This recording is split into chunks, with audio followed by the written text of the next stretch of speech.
Hello, welcome back to Everywoman. Now, as you're aware, we often talk about women's rights on this programme. When it comes to politics, there's one country that has taken a very definite lead. Finland was the first nation to allow women to stand in national elections. And this year, in a world first, it appointed more women than men as government ministers. It also has a female president, Tarja Halonen, who recently visited Qatar and gave an exclusive interview to Everywoman's editor, Marie Devine. She began by talking about the importance of female representation in politics. It matters both for the idea of the equality between the individuals, but also that the women have brought a new view to many of the things. So it means also for the substance. It means also that what things we consider to be important. But the fact that now we have the majority of the women, that happened a little bit by chance. We had an idea to have an equal representation as much as possible, 50-50. But then this is a coalition government of the four parties. And then finally the Prime Minister noticed that now it seems to be so that the best candidates from the different parties have been a little bit more women than men. And that's why they have now this composition. So has Finland operated a policy of positive action, and has that contributed to women's success in Parliament? 100 years ago, when the first time the Finnish women both candidated in elections and have the right to vote. So in those elections, the Finnish Parliament got 9.5% participation of women. And this almost 10% is now, it could be still quite not so bad in international comparison. You've been in politics now a long time yourself. Yes, yeah. You've been a Minister for Foreign Affairs, Minister for Justice, you're now the President.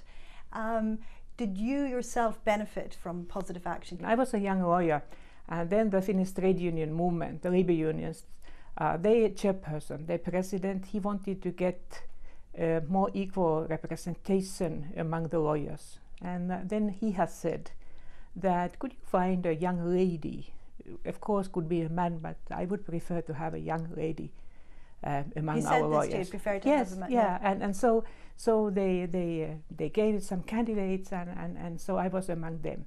And where does this equality or this potential for equality start? I think that we should start from home. It's very important that both the father and the mother thinks that all their children are equal, not thinking that whether it's a boy or girl, but individually that they could use their full potential for their future, for the society. We have noticed in Finland that the boys and girls think that they are equal, that they have the same rights.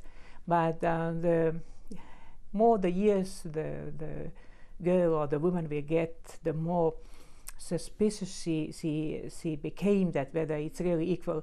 And especially difficult was after the education in the working life to combine both the family and the so-called career, the job.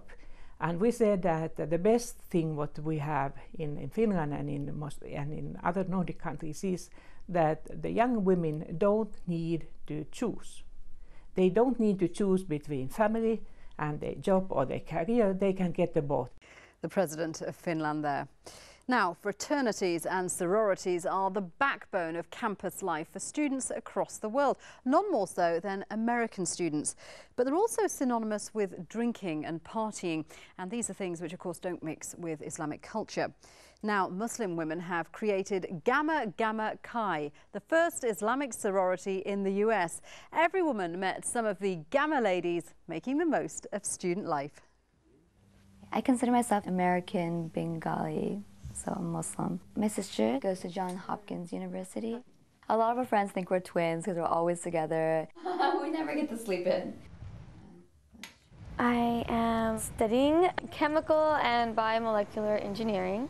Biology and sociology. Both me and my sister are very active people. We've always wanted to be the leaders on campus at school. I am a part of the Student Government Association. I am a member of the Hopkins Hosting Societies. I'm also a part of the Muslim Student Association. We have a Hopkins Bengali organization. And I'm also part of the Gamma Gamma Chi sorority, which is the very first Islamic-based sorority. A sorority is a group of girls that come together. We have Greek letters, and that's what it's called, Greek life. And we do social and community service activities. We grew up hearing about them. You wanted to be Greek, you wanted to have those Greek letters. I've always wanted a Greek letter on me. I was like, I want Greek letters. I went to a sorority to see if... A multicultural sorority, so that should match our needs. But when I went there, I felt kind of uncomfortable. I felt like I didn't have the same interests because I'm Muslim and I can't drink and I can't do party, I can't do a lot of things that they do. And so I was like, oh, this is not going to work. I can't do this for the rest of my life. I can't be with them. I felt uncomfortable because I had to explain to them different things like, oh, I need to go pray now, or I need to, or I'm going to fast for a month, so I won't have time. They say if you go to Friday prayers every week, your sins from one week to the other week will be erased, so it's a good thing to go. There was also the difference of them dancing with guys and things, and I honestly had never been to a club, so I was like, oh, I can't go. And they were like, why? And then that was another thing that we had to explain. So I Googled Muslim sorority online. And I actually found Gamma Gamma Chi. And I was like, wow, we should bring this here. And then I told my sister, and I was like, do you want to do Gamma Gamma Chi? They said, we'll do Islamic sorority.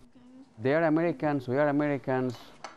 We want to keep the American culture, and we want to keep our religious tradition too. Our sorority was actually founded by Imani Abdul Haq. She was a student at North Carolina University, and she was going to apply for this other sorority. She wears a hijab, and so everyone looked at her differently. And so she was like, oh, I feel like this. Obviously, there's many other Muslim girls all over America that probably feel the same way. And so she came to her mother, Dr. ALTHIA Collins, and she asked her if she could help her make an Islamic-based sorority. Forbidden fruit is the sweetest. And they say, well, why can't I do that? Why is it just because I'm Muslim, everything is denied to me? And Dr. Collins decided to become the president and the overall director. What about the trivia contest? Usually you hear about Greek life when somebody is killed. People think of sorority life and fraternity life as being party, party, party, instead of service, service, service. We do focus on the best of sorority life. That is the core values that sororities were built around. Our colors, it's lavender and green. Our mascot is the bee because bees take the good from each flower and transfer it around. The bee is also colorblind, so that way we don't have any discrimination against people of different races or anything like that. To us, they're all the same. Gamma Gamma Chi National Gun Chapter started July 21st, 2005. Hebat said a female DJ. I really like that idea. Yeah. I want to make it a party, yeah. Yeah, a party, a girls' party. All girls. Right now we have 7 members on Beta Chapter. We call ourselves the 7 World Wonders because we're from all over the world. A lot of the girls are already married and have kids, but I don't think that really makes a difference. We're all Muslim women that have the same vision. People saying that they're always just oppressed. Everyone thinks Muslim women just sit in the home and don't do anything, but we want to show that we do a lot of things. Our schedules are crazy packed. Hello? Where is your table? We're like here, but we're trying to find you. Buy candles and help us out. We're trying to feed the homeless shelter for homeless women. We're gonna make like peanut butter and jelly sandwiches. There was a unity march that Gamma Gamma Chi took part in. Our desire to come to know and work to show with each that through times of hurt, pain, whatever, that all religions come together.